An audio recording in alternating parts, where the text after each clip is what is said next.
Previous year question, अब previous देख लें क्वेश्चन क्या आए भाई, ये देख लेते हैं एक बार, चर्चा कर लें क्वेश्चन जो आए हैं पिछले 10 सालों में 17 से 19 क्वेश्चन आइडेंटिफाई मैंने किए हैं जो आए हैं इन 3 यूनिट से आपके, यानी इन 3 यूनिट से लगभग 2 क्वेश्चन आपको एग्जाम में मिल रहे हैं। आप समझ सकते हैं हर साल 8 क्वेश्चन इकोनॉमी से आ रहे हैं आपके लिए। पेपर 3 की बात कर रहा हूँ, हर साल 8 क्वेश्चन आते हैं पेपर 3 में आपके इकोनॉमी से। 4 क्वेश्चन एग्रीकल्चर से होते हैं, ये कन्फर्म है, और 4 क्वेश्चन बाकी यूनिट से होते हैं। यूनिट नंबर 4, 5, 6, 7, ये 4 यूनिट जो हैं आपकी कृषि की हैं, इनसे 4 क्वेश्चन आते हैं कृषि के आपके, और बाकी यूनिट 1, 2, 3 और 8, 9, 10 इनसे 4 क्वेश्चन आते हैं। आमतौर 2 क्वेश्चन यहाँ से आते हैं, 2 क्वेश्चन यहाँ से आते हैं, कन्फर्म है। हम इनकी बात कर चुके हैं, रोजगार, समृद्धि पूरी बात कर चुके हैं, इसके साथ 2 क्वेश्चन वाला मत कर चुके हैं। अब 2 क्वेश्चन की बात करूँगा, इनमें से आपसे 2 क्वेश्चन यहाँ से आते हैं, 2 क्वेश्चन यहाँ से, और 4 क्वेश्चन निकलते हैं आपकी एक यूनिट से, क्वेश्चन यहाँ से आते हैं। हर एक यूनिट से एक क्वेश्चन यूपीएससी पूछता है, ऐसा नहीं 2 क्वेश्चन मुझसे एक यूनिट से क्वेश्चन आता है, फिक्स है, उसका पैटर्न बिल्कुल फिक्स है। हर कृषि की एक यूनिट जो है, सिंचाई की है, एमएसपी की है, एफसीआई की है, या फिर फूड प्रोसेसिंग की है, चारों से क्वेश्चन आता है, फिक्स है यूपीएससी का ट्रेंड यहाँ पर। और 4 क्वेश्चन में से 2 क्वेश्चन आते हैं यूनिट नंबर 1, 2, 3, समृद्धि, समावेशी समृद्धि, रोजगार, गरीबी, बेरोजगारी पढ़ चुके हैं, ग्रामीण विकास, और ये है आपका इंडस्ट्री, रोजगार, इंफ्रास्ट्रक्चर, निवेश, वो यहाँ से 2 क्वेश्चन लेता है, ठीक है। तो 2 क्वेश्चन अपने यहाँ से, 2 क्वेश्चन यहाँ से आते हैं। इसकी बात मैं करूँगा तो मुझे 10 सालों में लगभग 18 क्वेश्चन के आसपास आए हैं, दिखाता है कि एवरेज 2 क्वेश्चन आयोग दे रहा है। 18 इसलिए बोल रहा हूँ क्योंकि आए तो 20 ही हैं, लेकिन 2 क्वेश्चन कई बार आप मिक्स हो जाते हैं, वो ग्रोथ में जोड़ दिया, वर्ड लिख दिया उसने, ग्रोथ में जोड़ दिया वहाँ पर, कई बार करंट अफेयर्स बेस आ गया क्वेश्चन, तो मैं हटा रहा हूँ। चलिए कुछ क्वेश्चन देखते हैं हम लोग ऑर्डर वाइज, 22 से चल रहे हैं रिपीट में। क्वेश्चन देखिए एक बार, क्विकली स्कैन कर रहा हूँ मैं आपके लिए। 10-12 जो क्वेश्चन आए, 17-18 क्वेश्चन आए हैं पिछले 10 सालों में इन 3 यूनिट से।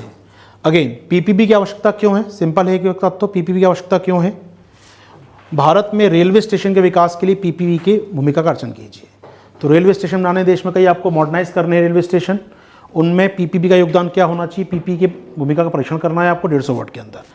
स्ट्रेट फॉरवर्ड क्वेश्चन अगर देखा जाए यहाँ पर ये, तो वो क्वेश्चन वही है, पीपीपी की आवश्यकता क्यों है। और हम बात कर रिक्वायरमेंट ऑफ पीपीपी क्यों है, ये पूछा गया यूपीएससी ने, और रेलवे स्टेशन के डेवलपमेंट के लिए हमें पीपीपी की मोड का एग्जामिन करना है, सामान्य क्वेश्चन है। यानी इंफ्रास्ट्रक्चर और निवेश मॉडल दोनों को जोड़ दिया उसने यहाँ पर आपके लिए। अभी आपने पीछे सिलेबस दिखाया मैंने आपको, ये क्वेश्चन दिख रहे हैं यहाँ पर, sector specific railway station sector हो गया एक, उसमें निवेश का मॉडल है पीपीपी आपका, क्योंकि ये एक मॉडल का नाम है पीपीपी, दोनों को जोड़ दिया, सेक्टर स्पेसिफिक होकर पूछ लिया यहाँ से। तो ये जो सेक्टर यहाँ से बहुत क्वेश्चन निकलते हैं आपके। तो कोई भी आप सेक्टर पढ़ें तो एटलीस्ट ध्यान रख के पढ़िए कि वहाँ पर पीपीपी का रोल क्या हो सकता है। अब मान लीजिए एग्जाम्पल समझाता हूँ मैं आपको। आज आप कल पढ़ रहे हैं, आजकल आप जल शक्ति मिशन पढ़ रहे हैं, हर घर में नल लगाना है, भारत को हर घर में पानी पहुँचाना है, शौचालय बनाना है, यहाँ पर पीपीपी का रोल हो सकता है क्या। क्या भारत में सामाजिक अवसंरचना, स्कूल, शिक्षा, अस्पताल, सामाजिक सुरक्षा, पानी पहुँचाना, ड्रिंकिंग वाटर पहुँचाना, इसमें पीपीपी हो सकता है क्या, या क्या फ़ायदे क्या नुकसान, उनका एक तैयार करके रखें। या मैं आपसे कहूँ कि नेशनल एजुकेशन पॉलिसी आई है अभी हाल में, उसको लागू करने पीपीपी मॉडल की चर्चा हो जाए, ठीक है। या फिर मैं कहूँ पब्लिक हेल्थ, कोरोना के बाद पब्लिक हेल्थ में खर्चा बढ़ गया सरकार का, तो क्या वहाँ पीपीपी हो सकता है, उसका परीक्षण करें आप लोग। तो पीपीपी की आवश्यकता क्यों, तो जनरल टर्म बन गई। पहला क्वेश्चन देखिए, पहला पार्ट तो जो है इसका वो जनरल टर्म वाला है, इंफ्रास्ट्रक्चर में पीपीपी की आवश्यकता क्यों, जनरल टर्मोलॉजी हो गई, तो हर जगह यूज हो जाएगा आपका। सेकेंड पार्ट स्पेसिफिक हो गया यहाँ पर, तो पीपीपी की आवश्यकता क्यों है और सेक्टर स्पेसिफिक हो गया। अब मैं पहले को लिख के यहाँ लिख दूँ, यहाँ पर रेलवे स्टेशन, बंदरगाह बनाने में, एयरपोर्ट बनाने में, स्कूल बनाने में, कॉलेज बनाने में क्या आवश्यकता है पीपीपी की, ये तैयार होते रहेंगे क्वेश्चन आपके साथ, ठीक है। तो आपको तैयार क्या करना होगा, जब भी कोई टॉपिक पढ़ें सोचिए 2 लाइन बैठ के कि पीपीपी का योगदान क्या हो सकता है वहाँ पर, कि पीपीपी या क्या योगदान निवेश का मॉडल जोड़ सकता है। चलिए तो ध्यान रखिए इस क्वेश्चन को। देखिए एक क्वेश्चन दिखाता हूँ मैं आपको, नेक्स्ट क्वेश्चन ऊर्जा पर क्वेश्चन आया है। ये क्वेश्चन ऊर्जा में आया है यहाँ पर, ठीक है। हालांकि ऊर्जा प्लस एनवायरमेंट मिलाकर क्वेश्चन है ये, लेकिन ऊर्जा को हम मान लेते हैं, इंफ्रास्ट्रक्चर का पार्ट है कि भारत को 2030 तक अपनी ऊर्जा का प्राप्त करे, 50% प्राप्त करेगा, कहाँ से, ये रिन्यूएबल से प्राप्त करेगा, ठीक बात है। अपने उत्तर के औचित्य को सिद्ध कीजिए, ठीक है। क्या हमें सब्सिडी को हटा देना चाहिए जीवाश्म से और दे देना चाहिए, या माफ़ कीजिएगा सब्सिडी हटाकर उन्हें रिन्यूएबल एनर्जी में लगाना चाहिए, आपको लगता है ठीक है। जो कोयले की ऊर्जा सस्ती बन रही है देश में, कि हटा देना चाहिए सस्ती ऊर्जा को वहाँ से और पैसा रिन्यूएबल को देना चाहिए, क्या आपको लगता है इस बारे में। तो यहाँ पर वही बात है कि सरकार को निवेश कहाँ करना चाहिए, सरकार को निवेश जीवाश्म में करना चाहिए या निवेश करना चाहिए सरकार को अपना रिन्यूएबल एनर्जी के ऊपर। ये क्वेश्चन जुड़ा है एनवायरनमेंट के साथ, लेकिन चूंकि इकोनॉमी की बात है, बात सब्सिडी की है, इसलिए मैं इसको इकोनॉमी के अंदर रखता हूँ। ये बात एनवायरनमेंट की नहीं है, केवल बात इकोनॉमी की है कि सब्सिडी कहाँ खर्च करे सरकार। चलिए और देखिए एक और क्वेश्चन आ गया अगन, पीपीपी। ओके, इंफ्रास्ट्रक्चर विकास में पीपीपी मॉडल का अंगीकरण आलोचना मुक्त नहीं है। अगेन वही आ गया, infrastructure PPP, same question, second बार बदल दिया उसने, इस मॉडल के पक्ष आलोचना कीजिए। क्वेश्चन वही है, पीपीपी का यूज़ क्या है आपके देश के अवसंरचना विकास में, इंफ्रा डेवलपमेंट पीपी का यूज़ की बात करना है आपको, ठीक है। चलिए यानी देखिए इस क्वेश्चन के अंदर मॉडल नंबर 9 और 10 मिले हुए हैं, क्योंकि 9 और 10 भले उसने सिलेबस में अलग लिख दिए आपके लिए मॉडल और इंफ्रास्ट्रक्चर, लेकिन मिला दिया उसने यहाँ पर कि इंफ्रास्ट्रक्चर में पीपी मॉडल की चर्चा करनी है आपको, ठीक है।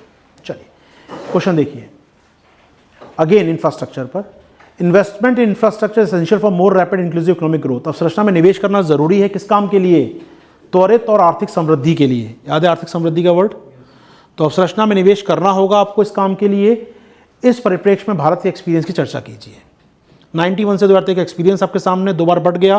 पहले इंफ्रास्ट्रक्चर नहीं था, आपने ग्रोथ नहीं हुई देश में, जब ध्यान दिया इंफ्रास्ट्रक्चर के ऊपर ग्रोथ तेज हो गई। यहाँ पर ग्रोथ थी भी हमारे यहाँ पर, वो सेवा सर्विस सेक्टर में ग्रोथ आई, रोजगार विहीन समृद्धि हुई देश के अंदर।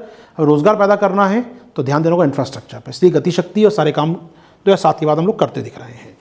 आपने जो पीछे बांटा था, ये जो इलाका बांटा था आपने पीछे, ये कैसे बांटते हैं ना, ये जो ग्रोथ थी आपकी, ये काफ़ी इंडस्ट्री ग्रोथ काफ़ी धीमी थी आपकी, सर्विस सेक्टर बढ़ रहा था, इंफ्रा पे ध्यान नहीं दिया आपने।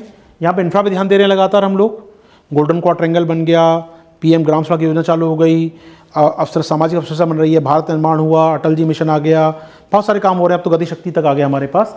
तो यहाँ इंफ्रा पे ध्यान दे रही है सरकार और यहाँ पर ग्रोथ होगी, हम लोग बात करेंगे। चलिए इस टॉपिक पे आएंगे देखकर, लेकिन टॉपिक वही अल्टीमेटली कि भारत का अनुभव कैसा रहा है पिछले 30 सालों में इंफ्रा पर निवेश करने का।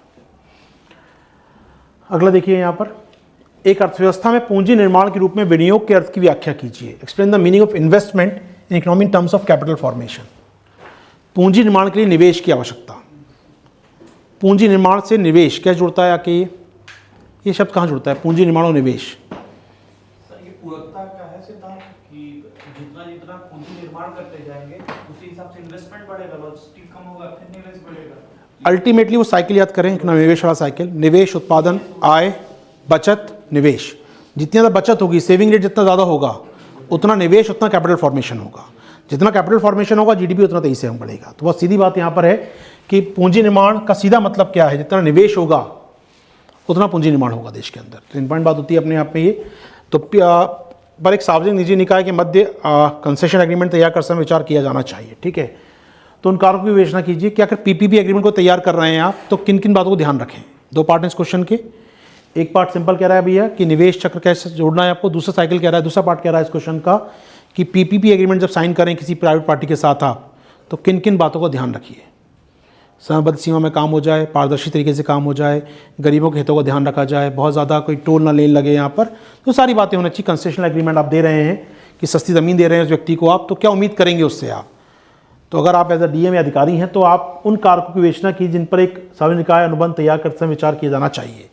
किन किन बातों विचार होगा यार, हम आपसे एग्रीमेंट कर क्यों रहे हैं प्राइवेट पार्टी से, क्योंकि उसकी इफिशिएंसी अच्छी है, निवेश उसके पास है, समय में काम करेगा सारा, वो अच्छा काम करेगा, क्वालिटी वर्क करेगा। तो इन बातों को ध्यान होना चाहिए हमें कि ये चीज़ जरूर चाहिए, वरना हम भी बना लेते हैं बिल्डिंग। तो सड़क क्यों बनवा रहे हैं ना आपसे, तो सड़क बनवाने के जो आपके फ़ायदे हैं, यानी प्राइवेट सेक्टर के जो फ़ायदे हैं, उन बातों को ध्यान जरूर रखा जाए कि हमें चीज़ चाहिए अपने कॉन्ट्रैक्ट में, समय सीमा में काम हो जाए, लेबर को अच्छी सुविधाएं मिल पाएँ, अच्छा इंफ्रा क्वालिटी अच्छी हो पाए, ध्यान रखना हम चीज़ें यहाँ पर।